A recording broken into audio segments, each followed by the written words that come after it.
What is up, you guys? Welcome to the collective. My name is Furman, and in this video we have something that we need to talk about, because I think there's been, with all of the misinformation that has been happening, there has been a little confusion when it comes to the eShop and the, well, I guess I should say the digital and the non-digital aspect when it comes to the Nintendo Switch 2's cartridges and games. So we definitely need to talk about that. But before we talk about that, don't forget to like this video, share this video, and subscribe to my channel for more awesome content just like this. All right, let's get into it. Okay, so we obviously know that Nintendo has been struggling. I mean, they have been getting destroyed online with drop the prices, drop the this, drop the that. You know, they've been receiving backlash and hate.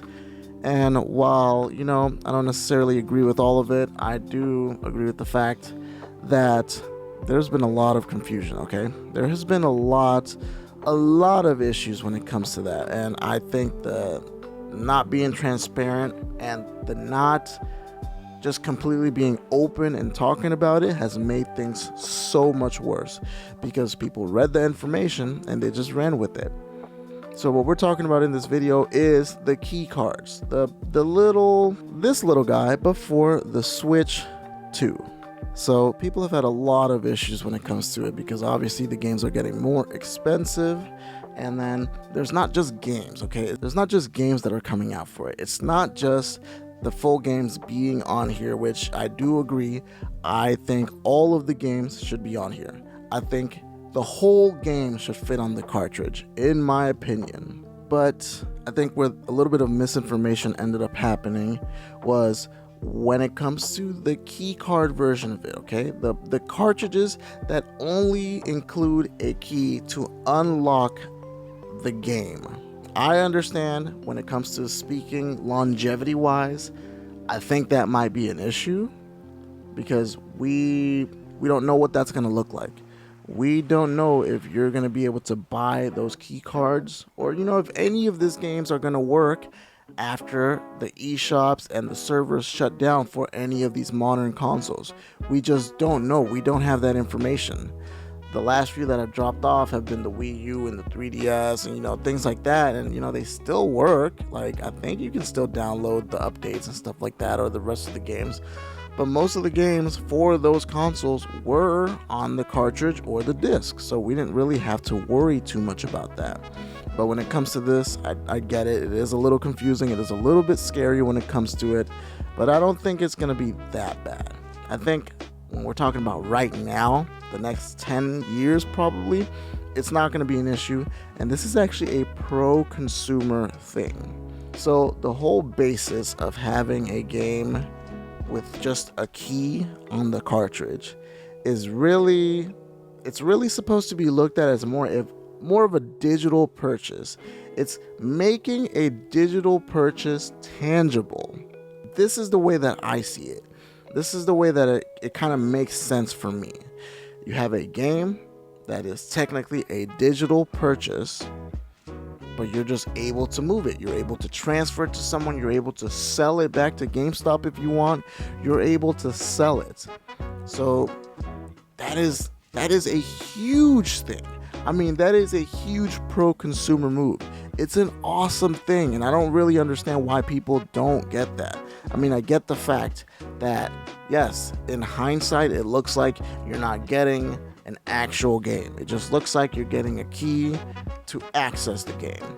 But when it comes to buying games digitally, I think it's pretty awesome, especially for those people.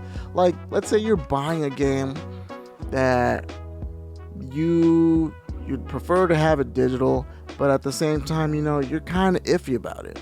This is a perfect scenario for something like that. Like, if you were to buy a game, let's say Bravely Default, that's the one that everyone's hating on, because that's the one that for whatever reason is a key card game. You know, it also has a lot to do with that.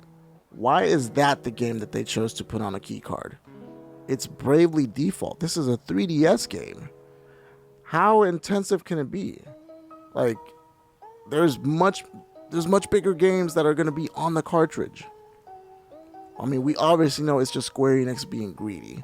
At the end of the day, that's literally what this is, okay? It's nothing other than that. But I digress. Dang, now I forgot the point I was making. Well, I mean, you guys get what I'm saying, though. Like, this is a good thing. It's a Band-Aid. It's a Band-Aid, and it's dealing with something that, you know, we've had an issue with. Like, you see this all the time, where you'll see people selling a console and they'll just sell the account with it because it has a ton of games on it. It has a bunch of digital games that they bought, they purchased. But, like, is that a smart idea for you to just give away your account? I mean, you're going to give them your email and your password. Are they just going to have that?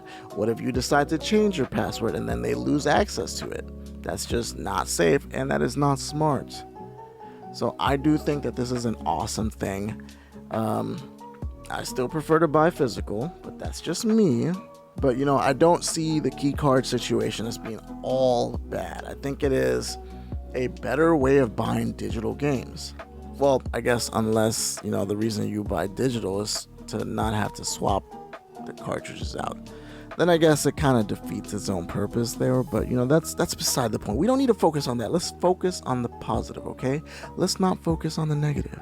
Also, I guess this would be a good time to ask you guys if you were able to pre-order the Switch 2 yesterday.